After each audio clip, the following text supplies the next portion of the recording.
ये वीडियो हम लोग शुरू करेंगे प्रेगनेंसी के तीसरे हफ्ते से। प्रेगनेंसी के तीसरे हफ्ते के दौरान आपकी बॉडी में क्या क्या चेंजेस होने वाले हैं, आपके बेबी में क्या क्या चेंजेस होंगे, ये हफ्ते के दौरान आपको क्या क्या सावधानी रखनी है और अंत में वुड बी डैडीज के लिए भी थोड़ी सी सलाह हम देने वाले हैं। मेरा नाम है doctor Bhumi Kasudariya, IVF specialist, consulting obstetrician and gynaecologist, practising since last 12 years. Pregnancy के तीसरे हफ्ते के दौरान हमारे बॉडी में क्या क्या चेंजेस होते हैं। प्रेगनेंसी के दूसरे हफ्ते के अंत तक या फिर प्रेगनेंसी के तीसरे हफ्ते की शुरुआत में ओव्यूलेशन हो जाता है। ओव्यूलेशन के बाद जो अंडा एग जो रप्चर होता है वो हमारी गर्भ नलिका अपने अंदर खींच लेती है। ओव्यूलेशन के दौरान आपको पेट में हल्का सा दर्द हो सकता है, आपकी योनि में जो डिस्चार्ज होता है उसमें थोड़ा ज्यादा हो सकता है या फिर कभी कभी स्पॉट भी बाहर निकल जाता है। ओव्यूलेशन के साथ साथ आपको हम लोग प्रेगनेंसी के लिए इंटरकोर्स करने को, साथ में रहने को बोलते हैं। इसीलिए जब आप इंटरकोर्स करते हो तो आपके जो वीर्य होता है वो वजाइना में गिर जाता है। वीर्य का जो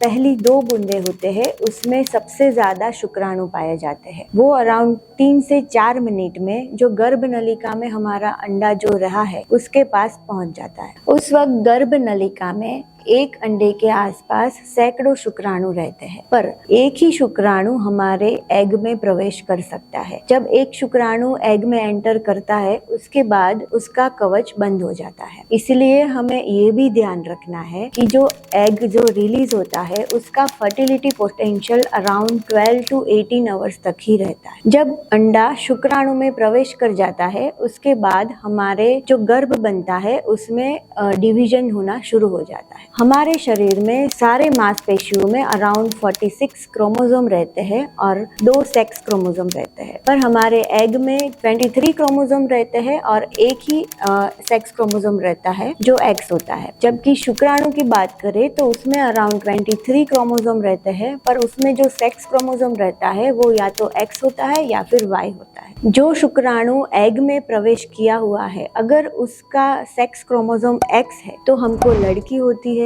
अगर उसका सेक्स क्रोमोसोम अगर वाई है तो हमको लड़का हो जाता है। इसीलिए गर्भ में जो पलने वाला बच्चा है वो आगे जाके लड़का होगा या फिर लड़की होगी, उसके आंखों का रंग, उसके बाल, वो सारा तीसरे हफ्ते में ही डिसाइड हो जाता है। जो हमारा भ्रूण तैयार हुआ है वो अराउंड 5वें दिन तक हमारी बच्चेदानी में जो एंडोमेट्रियम बना हुआ है उसके साथ जुड़ जाता है और उसको हम ब्लास्टोसिस बोलते हैं। उसकी साइज अगर देखें तो हमारी जो पेपर पिन रहती है उसके हेड जितनी होती है और अराउंड 0.4 mm की रहती है। आइए अभी हम देखते हैं कि हमारे जो होने वाले बच्चा है उसमें क्या क्या चेंजेस आएंगे। जो ब्लास्टोसिस बना है उसका जो बाहरी आवरण रहता है उसको हम आउटर लेयर बोलते हैं। वो आगे जाके बच्चे का प्लासेंटा बन जाता है, जिससे बच्चे को पोषण मिलता है, उसको न्यूट्रिशन मिलता है, बच्चे का ग्रोथ होता है और बच्चे को ब्लड फ्लो मिलता है। जो बाहरी आवरण है उसके अंदर एक मांसपेशी की गड्डी रहती है जिसको हम इनर सेल मास बोलते हैं। वो आगे जाके जिससे बच्चे का ब्रेन बनता है, किडनीज बनती है और सारे इंटरनल ऑर्गन्स बनते हैं। ये मांसपेशी के गड्ढे के अंदर थोड़ा सा पानी जमा हुआ रहता है, उसको हम एमनियोटिक फ्लूइड बोलते हैं, जो आगे जाके बच्चे का एमनियोटिक फ्लूइड बन जाता है और जो बच्चे को छोटे छोटे झटकों से बच्चे की रक्षा करता है। अभी हम ये देखेंगे कि ये हफ्ते के दौरान हमें क्या क्या सावधानी रखनी है और हमें अपना कैसे ध्यान रखना है। तो हमने देख लिया कि हमारा जो भ्रूण है वो बच्चेदानी से आके जुड़ गया है, इसलिए अभी से हम जो भी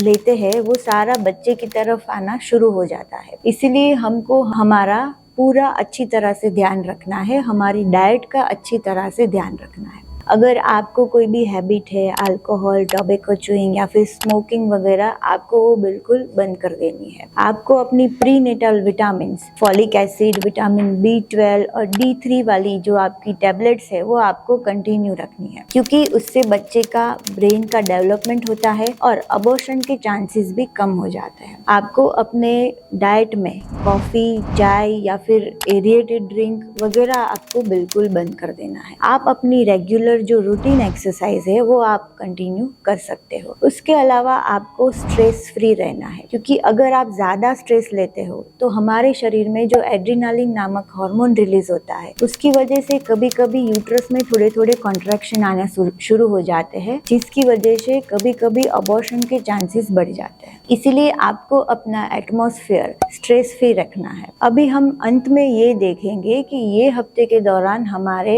वुड बी डैडीज के लिए क्या सलाह है। वुड बी डैडीज ये सोचते रहेंगे कि हमने अपना हेल्दी स्पर्म दे दिया है इसलिए हमारा काम खत्म हो गया है, पर ऐसा नहीं होता है, क्योंकि अभी से ही आपकी रिस्पॉन्सिबिलिटी दुगनी हो गई है। इसलिए आपको अपना भी ध्यान रखना है और अपनी वाइफ का भी ध्यान रखना है, खुद भी स्ट्रेस फ्री रहना है और अपना एटमॉस्फेयर को भी स्ट्रेस फ्री रखना है। और आपको हमेशा पॉजिटिव रहना है, क्योंकि हर एग और हर शुक्राणु परिपक्व नहीं होता है। इसलिए अगर कोई भी नेगेटिव रिजल्ट भी आता है तो आपको उसके लिए भी प्रिपेयर रहना है। तो आज के इस वीडियो में हमने ये जान लिया कि प्रेगनेंसी के तीसरे हफ्ते के दौरान हमारे बॉडी में क्या क्या चेंजेस होते हैं, हमारे बेबी में क्या क्या चेंजेस होते हैं और इस हफ्ते के दौरान आपको अपनी कैसे सावधानी रखनी है। इसके अलावा आपको अगर कुछ भी डाउट लगता है तो आप हमारा यानी कि गायनेकोलॉजिस्ट का आप जरूर संपर्क कीजिए। हमारा अगला वीडियो रहेगा प्रेगनेंसी के चौथे हफ्ते के बारे में। Thank you.